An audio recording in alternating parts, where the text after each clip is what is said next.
تقوی اسلام میں ایک نہایت اہم اور بنیادی تصور ہے جس کی حقیقت اور اہمیت کو قرآن و سنت میں متعدد مقامات پر بیان کیا گیا ہے۔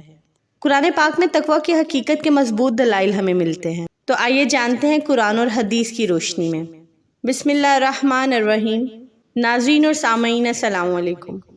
تقوی کی بنیادی تعریف قرآن پاک میں کچھ اس طرح سے بیان کی گئی ہے کہ اللہ کا خوف اس طرح دل میں رکھو جیسے رکھنا چاہیے اور مرنے تک اسلام پر قائم رہو۔ تقوی کی کئی اقسام ہیں، جیسے تقوی قلبی، دل کا اللہ کے خوف سے بھر جانا اور اس کی نافرمانی کرنے سے ڈرنا۔ تقوی عملی، روزمرہ کے اعمال میں اللہ کی رضا کو مد نظر رکھنا اور نیکیوں پر عمل کرنا۔ تقوی اخلاقی، اعلیٰ اخلاقیات کو اپنانا اور برے اخلاق سے بچنا۔ تقوی کی حقیقت یہ ہے کہ یہ انسان کو اللہ کے قریب کرتا ہے۔ قرآن مجید میں فرمایا گیا ہے، بے شک تم میں سب سے زیادہ عزت والا اللہ کے نزدیک وہ ہے جو تم میں سب سے زیادہ متقی ہے۔ اس آیت میں یہ واضح طور پہ بتایا گیا ہے کہ اللہ کے نزدیک سب سے محترم وہ شخص ہے جو سب سے زیادہ تقوی اختیار کرے۔ آپ کے سوال کے مطابق قرآن مجید کے شروع میں ہی تقوی کی اہمیت کو اس طرح بیان کیا گیا ہے، یہ وہ کتاب ہے جس میں کوئی شک نہیں، ہدایت ہے پرہیزگاروں کے لیے۔ یہاں واضح کیا گیا ہے کہ قرآن مجید کی ہدایت ان لوگوں کے لیے ہے جو تقوی اختیار کرتے ہیں۔ ناظرین اور سامعین، اب سوال یہاں یہ ہے کہ تقوی کیا ہے؟ تقوی کا مطلب کیا ہے؟ تقوی کا مطلب اللہ سے ڈرنا، اس کی رضا کو حاصل کرنا ہے، جیسا کہ قرآن مجید میں ارشاد ہوتا ہے، اور جو اللہ سے ڈرتا ہے اللہ اس کے لیے مشکلات سے نکلنے کا رستہ پیدا کر دیتا ہے۔ یہ آیت ظاہر کرتی ہے کہ تقوی انسان کی زندگی میں برکتیں اور مشکلات سے نجات کا سبب بنتا ہے۔ نبی کریم صلی اللہ علیہ وآلہ وسلم نے اپنی احادیث میں تقوی کی بہت زیادہ تلقین کی ہے۔ ایک حدیث میں فرمایا، جہاں کہیں بھی ہو اللہ سے ڈرو۔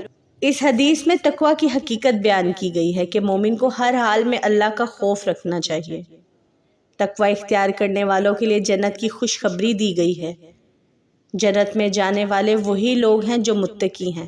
یہ حدیث تقوی کی عظمت اور اس کے نتیجے میں جنت کی خوشخبری کو بیان کرتی ہے۔ صحابہ کرام کے کہنے کے مطابق حضرت عمر بن عبدالعزیز کا قول ہے، تقوی یہ نہیں کہ تم رات بھر عبادت کرو، دن بھر روزہ رکھو، بلکہ تقوی یہ ہے اور جو تم پر واجب ہے اسے ادا کرو۔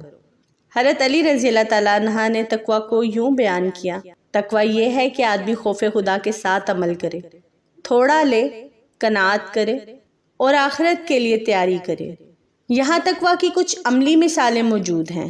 حضرت ابوبکر صدیق کی زندگی میں تقوی کی مثالیں، جیسا کہ ایک مرتبہ آپ نے اپنے غلام کو حکم دیا کہ وہ کھانے میں موجود کچھ دودھ پھینک دے کیونکہ آپ کو شک تھا وہ دودھ حرام طریقے سے آیا ہے۔ حضرت یوسف علیہ السلام کی زندگی تقوی کی بہترین مثال ہے۔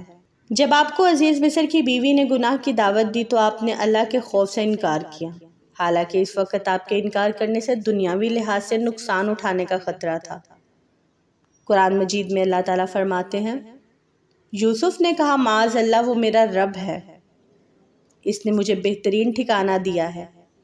یہ واقعہ تقوی کا بہترین نمونہ ہے، جہاں یوسف علیہ السلام نے نافرمانی سے بچنے کے لیے دنیاوی نقصان کو برداشت کیا۔ حضرت عمر رضی اللہ تعالیٰ عنہ کی زندگی تقوی کا اعلیٰ معیار پیش کرتی۔ آپ خلیفہ وقت ہونے کے باوجود بہت محتاط رہتے تھے کہ کہیں کوئی چیز غلط نہ ہو۔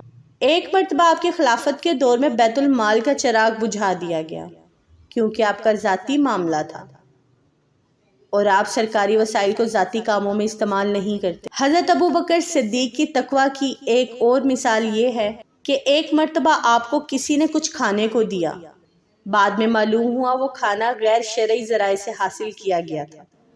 آپ نے فوراً اسے قے کر کے نکال دیا تاکہ حرام چیز آپ کے جسم میں نہ جائے۔ حضرت علی رضی اللہ تعالیٰ کی زندگی تقوی سے بھری ہوئی ہے۔ ایک مرتبہ جنگ کے دوران آپ کے دشمن نے آپ کے چہرے پر تھوکا، آپ نے فوراً اسے چھوڑ دیا اور کہا، اگر میں اس وقت آپ کو قتل کرتا تو یہ ذاتی غصے کی وجہ سے ہوتا اور میں اللہ کے خوف سے اس عمل کو ترک کرتا ہوں۔ حضرت عثمان غنی رضی اللہ تعالیٰ عنہ کی زندگی بھی تقوی کا عکاس ہے۔ آپ نے اپنا مال و دولت اللہ کے راستے میں خرچ کیا اور اس وقت بھی مسجد نبوی کے لیے زمین خریدی جب مدینہ میں پانی کی قلت تھی۔ آپ نے اپنی دولت کو ہمیشہ اللہ کی رضا کے لیے استعمال کیا۔ حضرت امام حسین بصری رحمۃ اللہ بہت زیادہ اللہ سے ڈرتے تھے۔ ایک مرتبہ کسی نے آپ کو بتایا کہ آپ کی زبان سے بے ادبی کا کوئی لفظ نکلا ہے، تو آپ فوراً اللہ سے توبہ کرنے لگے اور رونے لگے کہ اللہ کے سامنے میری کیا حیثیت ہے اور میں اس کی نافرمانی کیسے کر سکتا ہوں۔ حضرت امام ابو حذیفہ رحمۃ اللہ نے اپنے تقویٰ کی وجہ سے کبھی حکومتی عہدہ قبول نہیں کیا، حالانکہ انہیں بڑی بڑی پیشکش کی گئی۔ آپ کا کہنا تھا کہ مجھے اللہ کے سامنے جواب دہ ہونا ہے اور میں دنیا کے عہدوں کے بجائے آخرت کی کامیابی کو ترجیح دیتا ہوں۔ حضرت ابراہیم علیہ السلام کی پوری زندگی اللہ کے حکم کے سامنے سر تسلیم خم کرنے کی مثال ہے۔ جب اللہ تعالیٰ نے آپ کو اپنے بیٹے حضرت اسماعیل علیہ السلام کو قربان کرنے کا حکم دیا تو آپ نے بغیر کسی تردد کے اللہ کے حکم کی تعمیل کی، حالانکہ وہ آپ کا بہت پیارا بیٹا تھا۔ حضرت سلمان فارسی رضی اللہ عنہ کی مثال ہمیں سکھاتی ہے کہ اللہ کا خوف کیسے انسان کو دنیاوی حرص و ہوس سے دور رکھتا ہے۔ آپ نے ہمیشہ سادہ زندگی گزاری اور کبھی بھی دنیاوی مال و دولت کی طرف راغب نہ ہوئے۔ تقویٰ کا مطلب یہ ہے کہ انسان ہر حال میں اللہ کا خوف دل میں رکھے اور اس کی رضا کے مطابق عمل کرے۔ ان مثالوں سے یہ ثابت ہے کہ تقویٰ کی بنیاد پر انسان دنیا کی ہر چیز کو چھوڑ سکتا ہے لیکن اللہ کی نافرمانی نہیں کر سکتا۔ تقویٰ ایک مومن کی زندگی کا جوہر ہے جو اللہ کے قریب اور برائیوں سے دور رکھتا ہے۔ تقویٰ کی حقیقت اللہ کے خوف اور اس کی محبت کے درمیان توازن پیدا کرتا ہے۔ تقویٰ وہ حالت ہے جس میں ایک مومن ہر وقت یہ احساس رکھتا ہے کہ وہ اللہ کے سامنے جواب دہ ہے اور اس کی رضا کے بغیر کوئی کام نہیں کرتا۔ قرآن و حدیث کی روشنی میں تقویٰ ہی وہ صفت ہے جو انسان کو کامیابی اور جنت کے اعلیٰ درجات تک پہنچا سکتی ہے۔